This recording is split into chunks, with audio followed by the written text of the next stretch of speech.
এই জয়টা আমার নয়, এটা হচ্ছে মমতা ব্যানার্জির জয়, মা মাটি মানুষ সরকারের জয়, হরি গুরুচাঁদ ঠাকুরের জয়। প্রতিটা কর্মী যারা সারা রাত খেটে করেছে আমাদের জন্য, টিএমসি পার্টির জন্য, সেদের জয়। প্রতিটা ভোটারের জয়। এটা কি এক একটা ভোট দিয়ে আমরা এত দূর গেছি, দিদির হাতে আমরা সিটটা তুলে দিয়েছি।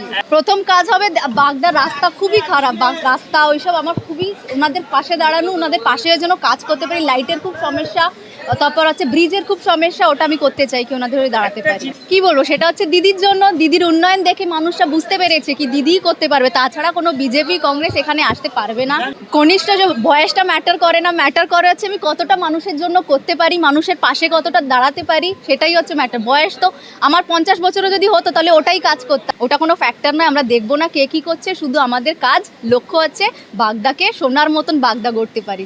একদমই নয়, ওটা একটা কোইন্সিডেন্স হতে পারে কি অনশনে বসেছি তারপরে এটা পেয়ে গেছি, ওর সাথে এটা কোনো কানেকশন নেই। ওটা অধিকারের লড়াই ছিল। আমাকে তোমরা জানো সবাই, কি আপনারা জানেন কেমন আমাদের ঘর থেকে তাড়িয়ে তালা মেরেছে, সেই হিসাবে অধিকারের লড়াই ছিল। ওটা আলাদা, এটা আলাদা। দলে দলে যদি গন্ডগোল থাকতো তাহলে তো সিটটা বেরোতো না। হয়তো সবাই সমর্থন দিয়েছে, মানুষরা বুঝেছে, সেই হিসাবে সিটটা আজকে দিদির হাতে আমরা তুলে দিয়েছি।